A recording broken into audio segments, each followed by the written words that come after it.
भारतीय संगीत जगत की दिग्गज पार्श्व गायिका आशा भोसले का मुंबई में 92 साल की उम्र में निधन हो गया। लंबे समय से अस्वस्थ चल रही थी आशा भोसले और तबीयत बिगड़ने पर अस्पताल में भर्ती करवाया गया था, जहां उन्होंने अंतिम सांस ली और उनके निधन की पुष्टि परिवार की ओर से की गई है। आशा भोसले ने अपने 7 दशक से अधिक लंबे करियर में हिंदी समेत 20 से ज्यादा भाषाओं में हजारों गीत गाए हैं। संगीत की दुनिया में अमिट छाप छोड़ी है। पिया तू अब तो आजा, दम मारो दम, दिल चीज क्या है जैसे उनके जो गाने हैं वो आज भी लोगों के दिलों में बसे हैं। उन्हें पद्म विभूषण समेत कई राष्ट्रीय और अंतर्राष्ट्रीय पुरस्कार से सम्मानित किया गया है। उनके निधन से भारतीय संगीत का एक स्वर्णिम युग समाप्त हो गया है और पूरे देश में शोक की लहर है।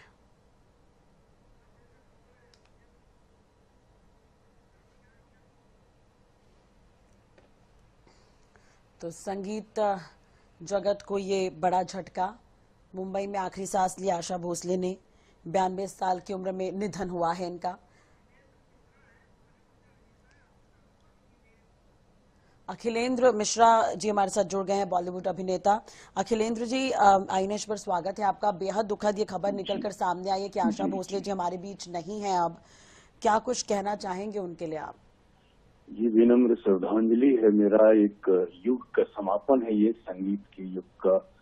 भारतवर्ष और न जाने कितनी पीढ़ियां और आने वाली पीढ़ियां, सबके लिए ये बहुत ही शोकाकुल ये क्षण है और बहुत दुख की बात है। बड़ा ही सदमा लगा जब कल उनको हॉस्पिटल में भर्ती किया गया। तब से ही सारे लोग बेचैन थे और आज ये समाचार आ गया। संगीत को लेके जिस तरह से इनकी तपस्या थी, जो रियाज था, एक जब बात करती थी तो लगता है सुर में ही बात कर रही है। इतना मिठास, इतना लय, इतना रिदम बातचीत में था उनका, उनके मुस्कान में था। ये अपने आप में और एक से एक आयाम दिया उन्होंने गायकी में, अलग अलग, चाहे वो सौंदर्य हो, चाहे वो श्रृंगार हो, चाहे वो वीर रस हो, चाहे रोमांच हो, वो हर तरह से उन्होंने अलग अलग गाना गाया। चाहे मुजरा हो, चाहे कैबरे हो, चाहे वो प्यार के गीत हो, प्रेम गीत हो, वो हर तरह के गीत उन्होंने गाए हुए हैं। और मतलब इतना आज की पीढ़ियां भी वो गाने जो 50 और 60 के दशक के जो गाने हैं वो आज भी लोग सुनते हैं। हम लोग तो बड़े हुए हैं उनके गानों को। बिल्कुल 90 साल की उम्र तक गायकी करना, गाते रहना और अपनी उस आवाज को उस तरह से मेंटेन करना, तराश के रखना, बहुत बड़ी प्रेरणा की बात है। कैसे ब्रह्म मुहूर्त में वो बताती थी, ब्रह्म मुहूर्त में कैसे उठ के रियाज करना और कैसे अपने पूरे वोकल कॉर्ड्स को कैसे नाभि से लेके और सहस्रार तक वो रिदम उस पैदा करना और सुर में पूरी सुर को साधना। हो अद्भुत अद्भुत अद्भुत। बिल्कुल, आज दिन की शुरुआत अच्छी खबर से नहीं हुई, लेकिन ऐसा हम कहेंगे। जी चल, बहुत बहुत शुक्रिया बातचीत करने के लिए अखिलेंद्र जी, आपका और जुड़ने के लिए बहुत बहुत धन्यवाद। तो आशा भोसले जिनके बारे में अखिलेंद्र जी बता भी रहे थे कि उनकी तपस्या जो है वो साफ नजर आती थी संगीत के प्रति, और आशा ताई के जाने के बाद वाकई शोक की लहर है। हर कोई उन्हें श्रद्धांजलि अर्पित कर रहा है, याद कर रहा है। तो उनकी उपलब्धियां जो रही है हम आपको बता भी रहे हैं। 2008 में इन्हें पद्म विभूषण मिला था और 20 से ज्यादा भाषाओं में 10,000 से अधिक गाना गाने का रिकॉर्ड है इनका। इन्होंने 10,000 से ज्यादा गाने रिकॉर्ड किए हैं।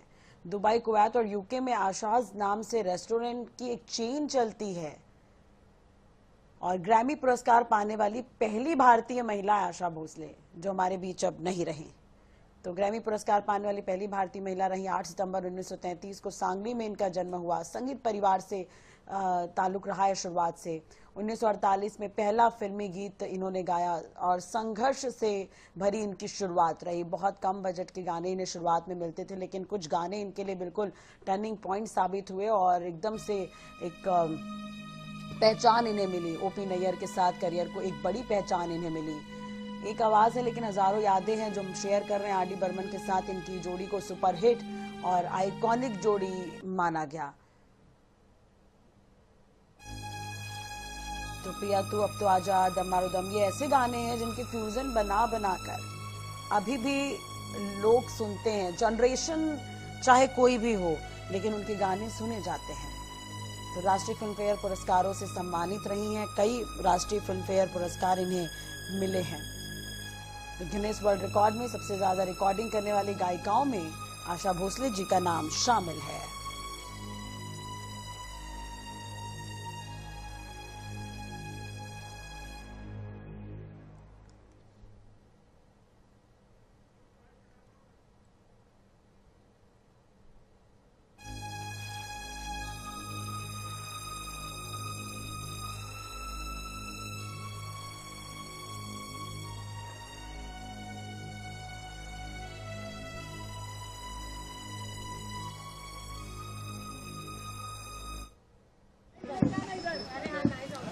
माझी आई श्रीमती आशा भोसले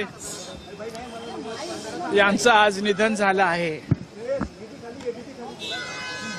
उद्या दुपारी सकाळी 11 ते 2